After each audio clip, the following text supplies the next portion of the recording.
The Café Between Roads, a story about choices and lost time. A traveler, lost between deadlines and doubts, stumbles upon a cafe that seems to exist outside of time. Its menu offers no meals, only 3 unsettling questions about the meaning of life. What begins as a simple stop on a rainy night soon turns into a journey that could change everything. The rain was relentless, tapping against the windshield in a rhythm that made Daniel's head ache. He had been driving for hours, pushing through unfamiliar highways after missing the right turn 3 exits ago. His GPS had frozen long ago, and there was no signal on his phone. For a man obsessed with planning and precision, being lost was more than frustrating. It was unbearable.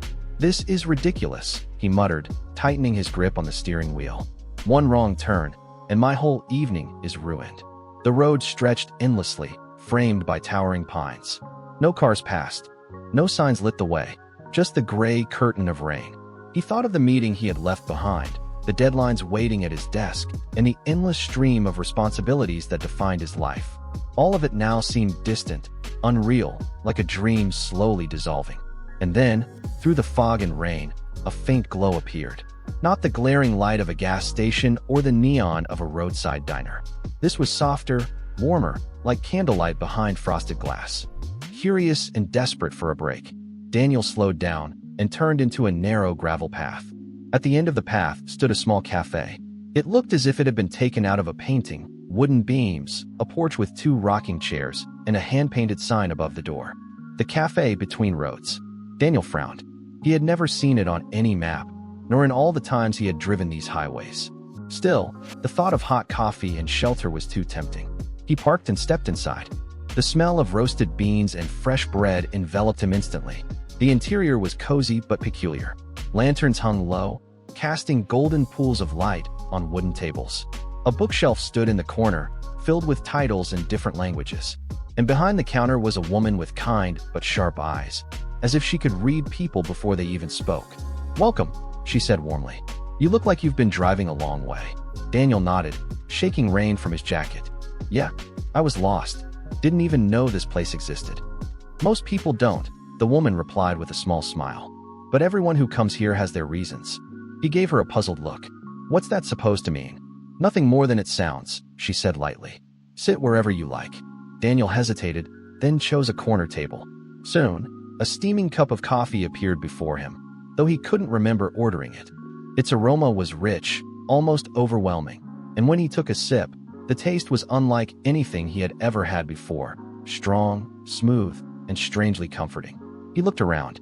Only a few other people sat scattered across the cafe. An elderly man reading a newspaper, a young woman sketching in a notebook, a middle-aged couple who seemed to be in the middle of a serious conversation. Yet there was something about all of them that felt unusual. The woman behind the counter approached him again. "We have a rule here," she said, placing a menu in front of him. Daniel glanced at it and froze. There were no prices, no lists of meals. Instead, 3 questions were printed in elegant handwriting. "Why are you here? Do you know what you want from life? Are you afraid of leaving without having truly lived?" He stared at the words, his stomach tightening. "What is this? Some kind of joke?" The woman shook her head gently. "It's not a joke. It's a choice. Everyone who sits in this cafe has to face these questions. Some answer them, some don't. But either way, they leave changed." Daniel laughed nervously. "Well, I just came in for coffee." "Perhaps," she said, her eyes locking onto his. "Or perhaps you came in for something else." For the first time that day, Daniel had no reply. He sipped his coffee, staring at the questions, unable to shake the feeling that this cafe was not just an ordinary stop. Something told him his detour was only beginning. Daniel sat with the menu in front of him, the 3 questions glaring back like accusations. He had always been a man of answers, not questions. Numbers, contracts, schedules, those he understood. But these words cut through the armor he had spent years building. The young woman with the sketchbook glanced up from across the room. Their eyes met for a moment, and she smiled knowingly, as if she had once sat where he was now. Daniel quickly looked away, annoyed at the idea of being read by strangers. The woman behind the counter returned to her place but kept a quiet watch on him. Her calmness was unsettling. Almost everyone here seemed too calm, as if they had discovered something he hadn't. Finally, Daniel muttered to himself, "Fine, I'll play along." He read the first question aloud under his breath. "Why are you here?" The obvious answer was, because I was lost and needed coffee. But something about the way it was written told him that wasn't enough. Why was he really here? Why had his GPS failed? Why had he taken that wrong turn? He shook his head. Coincidence. That was all. Mind if I join you? Daniel looked up. The voice came from the elderly man with the newspaper. He carried his cup of tea carefully, his movements deliberate, as though every gesture mattered. Sure, Daniel said reluctantly. The man sat down, folding the paper neatly beside him. You look troubled. Most newcomers do. Newcomers, Daniel repeated. The man chuckled softly. Everyone who stumbles into this cafe is a newcomer. Some stay for a few hours, some for a night, some longer. His eyes twinkled, though there was something heavy beneath them. Daniel frowned. This place isn't even on the map. It's like it doesn't exist. Maybe it doesn't, the man said simply. Or maybe it exists only for those who need it. Daniel sighed, leaning back in his chair. Look, I'm not here for philosophy. I just wanted a cup of coffee before heading back to the highway. And yet, the old man said, tapping the menu gently, you can't take your eyes off those questions, can you? Daniel opened his mouth to protest, then shut it again. The truth stung. What's the point of them? He asked finally. The point, the man replied, is to make you pause. To remind you that driving endlessly down the road of your life without knowing why is just another way of being lost. Something in Daniel's chest tightened. He thought of the endless late nights at the office, the hollow victories of contracts signed, the conversations with his ex-wife that always ended in silence. He thought of how he had started waking up tired even after sleeping, how every day felt like a repetition of the last. I don't like where this is going, he muttered. That, the old man said with a kind smile, is exactly why you needed to go there. Daniel rubbed his temples. And what about you? Did you answer these questions? The man looked out the window, where rain still trickled down the glass. His voice lowered. Yes and no. The answers change, you see. Life doesn't give you one truth and leave it at that. You answer them again and again until you can't anymore. Silence hung between them, broken only by the hum of the cafe and the scratching of the young woman's pencil across her page. Daniel forced a laugh. All right, let's pretend I do take these seriously. Second question, do you know what you want from life? That's easy. I want success. I want stability. I want to. He stopped, the words catching in his throat. The old man raised an eyebrow. You want to what? Daniel stared into his coffee. The surface reflected his tired eyes back at him. For years, he had believed he wanted exactly what society told him. Promotions, a bigger house, recognition. Yet, sitting here, none of it felt convincing. I don't know anymore, he admitted quietly. The man nodded as if he had expected this. Good. Not knowing is the beginning. Most people spend their lives pretending they do. Before Daniel could respond, the young woman stood and walked over to their table, holding her sketchbook to her chest. Sorry, I couldn't help overhearing, she said softly. But he's right. That second question, it's the hardest. It broke me the first time I tried to answer it. Daniel blinked. The first time? She smiled faintly. Yes, because like he said, the answers change. Mine did. More than once. She placed her sketchbook on the table, opening it to a page filled with swirling lines and fragmented images. A bird escaping a cage, a clock melting into sand, a road vanishing into the horizon. This cafe is like a mirror, she said. It shows you the part of yourself you've been running from. That's why you're here. Daniel felt the room close in on him. The questions on the menu no longer seemed like harmless curiosities. They were doors, and he wasn't sure if he was ready to step through.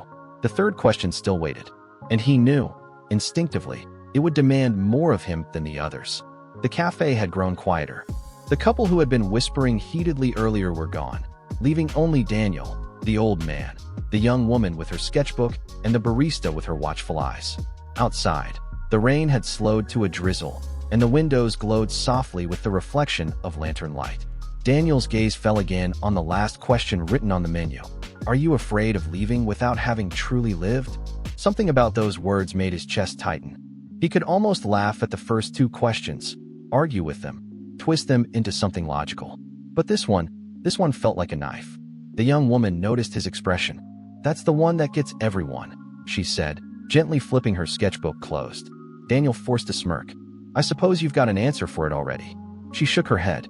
No, I only have stories. That's how I work through it. I draw pieces of what I've lived, and sometimes I see what's missing. The old man leaned forward. So, Daniel, what are you afraid of? Daniel bristled. I'm not afraid of anything. I've worked hard for everything I've got. I built my career from the ground up. I planned my life so I wouldn't have regrets. And yet, the old man said softly, you're sitting here, in a cafe that shouldn't exist, looking like a man who's about to choke on silence. Daniel wanted to argue, but the words tangled in his throat. He thought of the nights spent staring at spreadsheets until his vision blurred, of the birthday dinners missed because of late meetings, of the mornings when he'd woken up beside his wife and realized the two of them were strangers. He thought of how easily she had left, saying only, "You're married to your work, Daniel. Not to me." Was that living? The barista approached the table, placing a small plate of bread between them. She didn't interrupt, only listened, her presence both comforting and unsettling. Daniel finally spoke, his voice low. "Maybe I am afraid, but not of death. I'm afraid of wasting time, of realizing too late that I've been running on the wrong road all along." The young woman nodded slowly. "That's what I felt too. For me, it was art. I was always sketching, always dreaming of creating something real. But my parents wanted me to be practical. So I studied finance, got an office job, sat in a cubicle for 3 years. Every day, I felt myself fading. Then one night, I woke up with the thought, if I died tomorrow, would I even be remembered for something that mattered to me?" She looked at Daniel with clear eyes. "I quit the next week, and I've been drawing ever since. I don't make much money. Sometimes I don't know how I'll pay rent. But at least when I look at my work, I see me, not a shadow of someone else's plan." Daniel studied her, envy stirring in him. "That sounds reckless." "Maybe," she admitted with a small smile. "But sometimes the only way to live is to be reckless enough to follow what sets you on fire." The old man tapped the table thoughtfully. "I was reckless once too. I chased money, chased women, chased glory. For years I thought that was living. But when my wife passed, I realized I had never really been present with her. I had been everywhere else but home. That's my greatest regret." His eyes glistened, though he quickly wiped them. "You see, Daniel, the question isn't just about fear. It's about whether you'll allow that fear to dictate your story." Silence thickened again. Daniel stared at the glowing lantern above them, its flame flickering as though alive. He thought about how many years he had spent running forward, never stopping to ask why. Finally, he whispered, "I don't know how to answer it." The barista, who had been quiet until now, leaned closer. Her voice was calm, almost melodic. "You don't have to answer all at once. The important thing is that you no longer pretend the question doesn't exist." Daniel met her gaze, and for the first time he noticed something strange in her eyes, a depth that felt older than the cafe itself, as if she had seen countless souls pass through these tables, all wrestling with the same silent truths. "Why me?" he asked. "Why did I end up here?" She tilted her head. "Because you were ready. People only find this place when a part of them is crying out for something different. The road you were on wasn't enough anymore. So the road bent and brought you here." Her words unsettled him, but deep down, Daniel felt a flicker of recognition. Maybe she was right. Maybe all his careful maps and schedules had been crumbling anyway, and he had just been too afraid to admit it. The young woman touched his arm gently. "You don't have to figure it all out tonight, but you should listen. To yourself. To what you've been silencing for years." Daniel nodded slowly. For the first time since stepping into the cafe, he didn't feel the urge to rush back to his car. Something inside him was shifting, though he couldn't name it yet. The rain outside stopped completely, leaving only the hush of the night.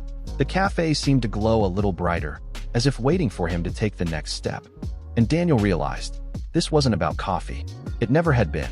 The cafe had settled into a kind of stillness that felt alive, like a held breath.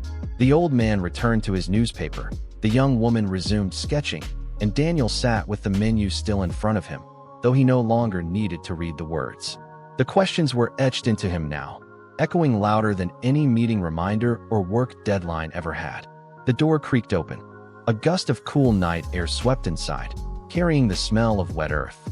A new figure entered, a man in his late 40s, tall, with weary eyes and a rain-soaked coat. He glanced around as though expecting someone, then walked slowly to the counter. The barista greeted him with the same calm warmth she had offered Daniel, and soon he too carried a cup of steaming coffee to a table near the window. Something about him caught Daniel's attention. Perhaps it was the way he stared at his cup without drinking, or the heaviness in his posture, as though he was carrying invisible weight. The young woman followed Daniel's gaze and whispered, "That's Michael. I've seen him here before." "Before?" Daniel asked, lowering his voice. "People come back?" She nodded. "Some do. The cafe doesn't disappear just because you leave. It waits. Sometimes it takes more than one visit to face what you're running from. Her words made Daniel's stomach knot. Would he end up like that? Returning again and again, unable to find answers? Michael must have felt their eyes on him, because he suddenly looked over. For a moment, Daniel thought he would ignore them. But then, with a tired sigh, Michael stood and crossed the room. Mind if I sit? He asked. Daniel hesitated, but the young woman gestured warmly. Of course. Michael lowered himself into the chair across from Daniel, his hands wrapped tightly around his cup as though it were an anchor. You're new, he said to Daniel. Yeah, Daniel admitted. I took a wrong turn. Michael let out a humorless laugh. That's how it always begins. There was silence for a moment, filled only by the faint crackle of the lanterns. Then Michael spoke, his voice low but steady. I was a surgeon. Good one, too. People said I had golden hands. I spent 20 years climbing that ladder, chasing perfection. But one night, in the middle of a procedure, I froze. Just froze. My hands wouldn't move. The patient died. He swallowed hard. And for the first time in my life, I realized I wasn't invincible. I had built my identity on my skill, my success. And when that cracked, I cracked too. Daniel stared at him, unsure what to say. The young woman reached out gently, touching Michael's wrist. He gave her a grateful nod and continued. I came here the first time 2 years ago. I thought it was just a strange cafe. But then I saw the questions. And the third one, it nearly killed me. Because the truth was, I hadn't lived at all. I'd been performing. Always for others. Always for recognition. But living? No. I didn't even know what that meant. Daniel felt a pang in his chest. Michael's words mirrored his own secret fears, spoken aloud with painful honesty. So what did you do? Daniel asked quietly. Michael looked down at his cup. I walked away from medicine. I sold my house. I moved to the countryside, started teaching at a small clinic, helping where I could. It's not glamorous. It doesn't pay much. But at least now, when I wake up in the morning, I don't feel like I'm drowning in someone else's expectations. He sighed. And yet, here I am again. Because part of me still wonders, did I throw everything away? Did I run from failure? Or did I finally choose life? The weight of his words hung in the air. Daniel felt it pressing against his chest, forcing him to confront his own half-formed doubts. The old man folded his newspaper and joined in softly. That's the nature of this place. It doesn't give you answers. It gives you mirrors. You can run from them, or you can look. But once you've looked, you can't unsee. Daniel rubbed his face with his hands. Why does it feel like everyone here has their life falling apart? Is that the only way people find this place? The barista, who had been silently polishing glasses behind the counter, spoke then. Not falling apart, she said gently. Waking up. There's a difference. Her words landed heavily. Daniel realized how much of his life he had spent half asleep, moving from task to task, day to day, without ever asking if any of it mattered to him. Michael studied him carefully. You look like a man who knows exactly what he's afraid of, but hasn't dared to say it yet. Daniel stiffened. And what's that supposed to mean? Michael leaned forward. It means you already know your answer to the third question. You just don't want to admit it out loud. Daniel opened his mouth, then closed it again. His pulse quickened. He wanted to deny it, to laugh it off, but the truth clawed at him. He was afraid of wasting his years, afraid of reaching the end, and realizing he had never truly lived.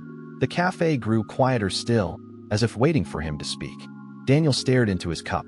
I think I've been living someone else's story, not mine. For a moment, no one spoke.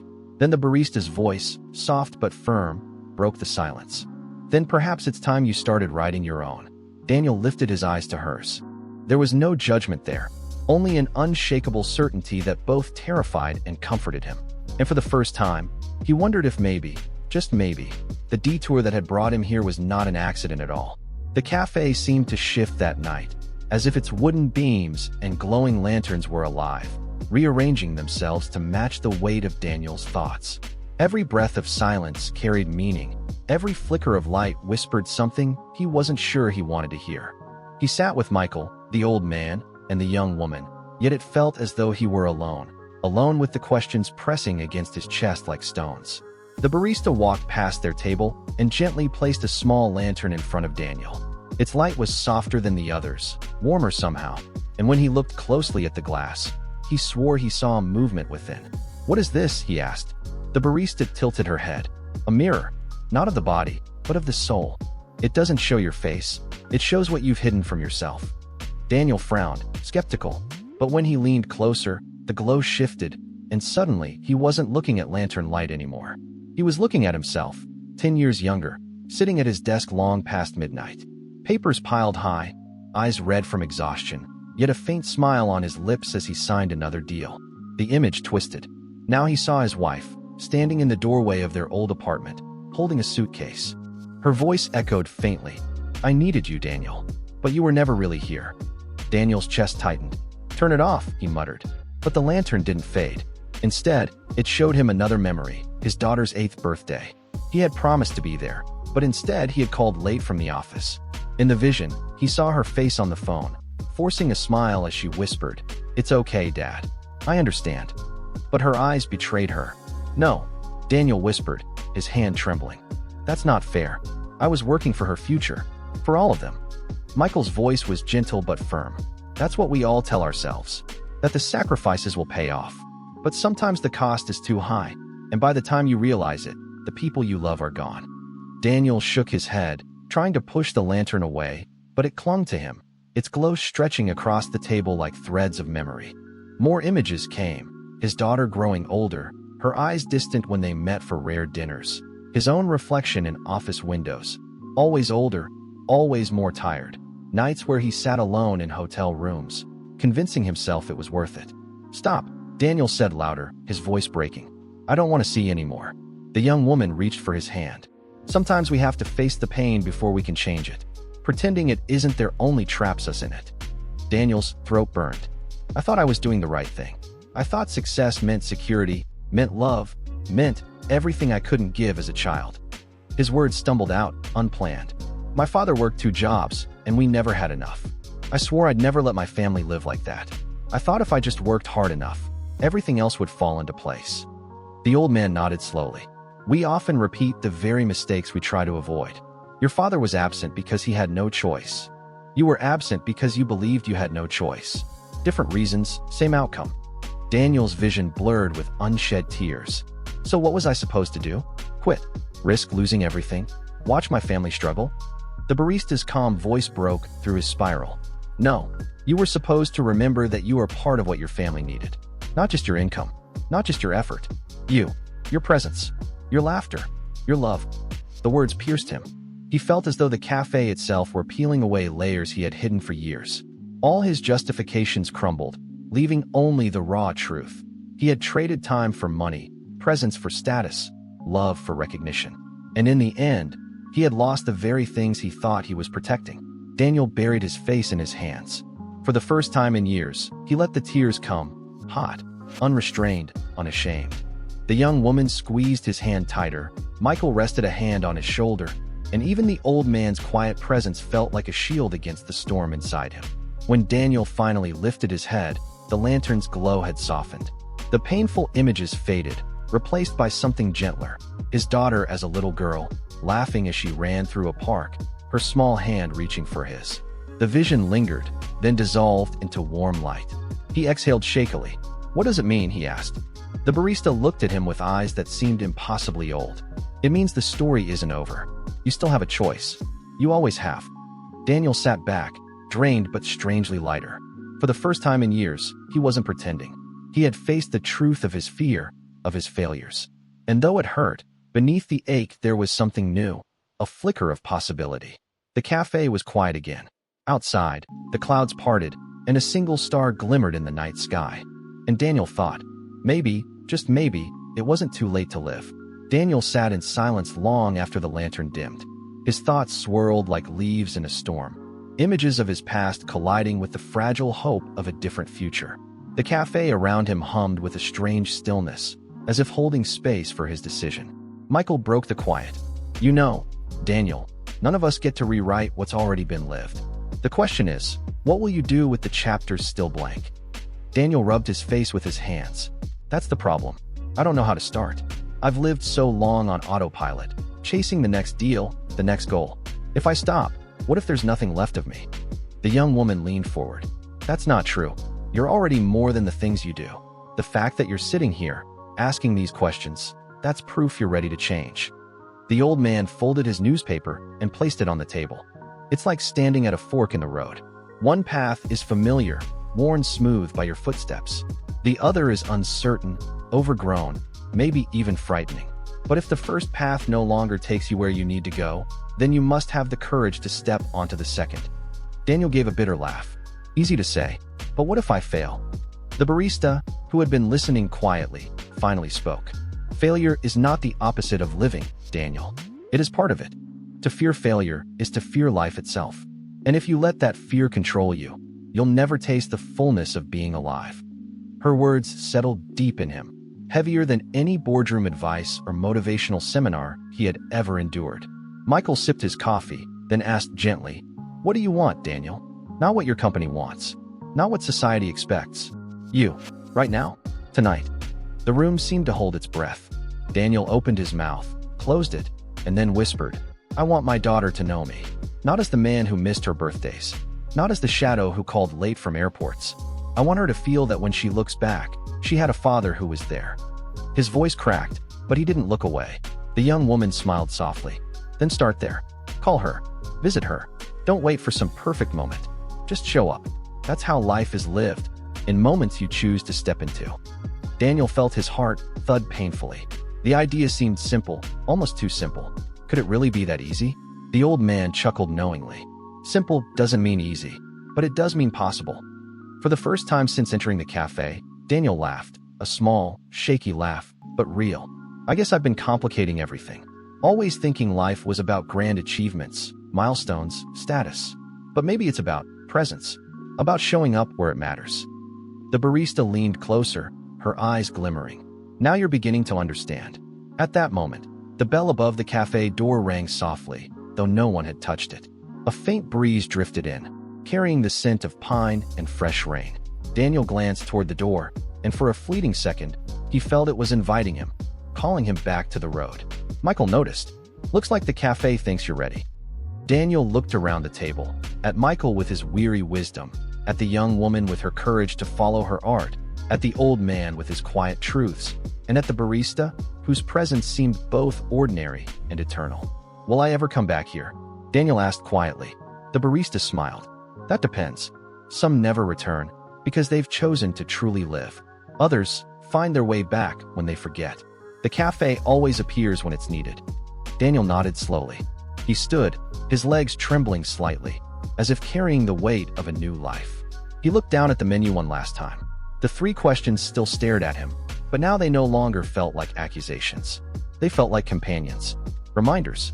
"Thank you," he whispered, unsure if he was speaking to the people, the cafe, or something greater.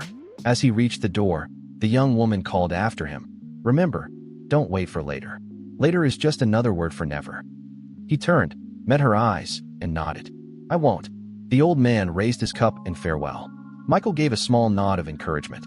The barista simply watched, her expression calm, as though she had seen countless souls pass through and knew that his journey was only beginning. Daniel pushed open the door. The night was clear now, stars spread across the sky like lanterns of their own. His car sat waiting at the end of the gravel path, but the road beyond no longer looked endless or empty. It looked open. For the first time in years, Daniel didn't feel lost. He felt awake, and though he didn't know where the road would lead, he knew he would walk it differently now. Not as a man chasing time, but as a man finally choosing to live. The road stretched ahead, dark but not unfriendly. Daniel drove with the window slightly open, letting the cool air brush against his face. The rain was gone, leaving the scent of pine and wet soil in its place. For once, he didn't feel the urge to check his watch or count the hours. Time no longer felt like a cage, it felt like a companion. By dawn, he pulled into a quiet town he had passed many times before without noticing. The streets were still half asleep, bathed in the pale glow of morning. Daniel parked his car near a small bakery. He sat there for a long moment, staring at his phone. His hand trembled as he picked it up. He dialed a number he knew by heart, but rarely used. It rang twice before a sleepy voice answered. "Hello, Emma." His throat tightened. "It's Dad." There was a pause on the other end, filled with years of missed moments. Then her voice, cautious but soft. "Dad, it's early. Is everything okay?" Daniel swallowed hard. "I know it's early. I wanted to hear your voice. And to say I'm sorry. For all the times I wasn't there. For letting work come before you. You deserve better." Another silence. He feared he had said too much, too soon. Then, faintly, he heard her sigh. "I used to wait for your calls, you know," she said. "And then I stopped waiting because it hurt too much. But I'm glad you called now." Daniel's eyes burned. "I don't want to be just a voice on the phone anymore. Can I come see you this week? No excuses. Just me showing up." There was hesitation, but then she whispered, "Yeah, I'd like that." When the call ended, Daniel sat back, staring at the rising sun. For the first time in years, he felt lightness, not the weightless drift of distraction, but the solid, steady kind that comes from choosing differently. 2 weeks later, Daniel found himself standing outside a modest little house with a nervous heart. His daughter opened the door, older now, with features that mirrored both him and her mother. For a moment, neither knew what to do. Then she stepped forward and hugged him. It wasn't a long embrace, but it was real. And for Daniel, it was the beginning of everything he thought he had lost. Life didn't transform overnight. Daniel still had his job, his obligations, the same pressures as before. But he approached them differently. He no longer worked until collapse. He learned to say no. He made space for dinners, for calls, for laughter that didn't come from boardrooms, but from small, unplanned moments. Sometimes he caught himself slipping into old habits. But then he would pause, close his eyes, and remember the menu with its 3 questions. And every time, they pulled him back. Why are you here? Do you know what you want from life? Are you afraid of leaving without having truly lived? Each question was a compass, guiding him gently back to the road he had chosen. Months later, while walking through the city on a gray afternoon, Daniel noticed a small alley glowing with warm light. At the end of it stood a familiar wooden sign, the Café Between Roads. His heart skipped. He hadn't seen it since that rainy night. For a moment, he considered going in, curious if the old man, the young woman, Michael, or the barista might be there. But then he smiled. He didn't need to. The cafe had already given him what he came for. And this time, he wasn't lost. Daniel turned away from the alley and stepped back into the rhythm of the city, not as a man rushing blindly forward, but as one who finally understood that every step, every choice, was a chance to live. The cafe faded behind him, invisible once more, waiting for the next traveler who needed its questions. And Daniel, for the first time in his life, didn't look back.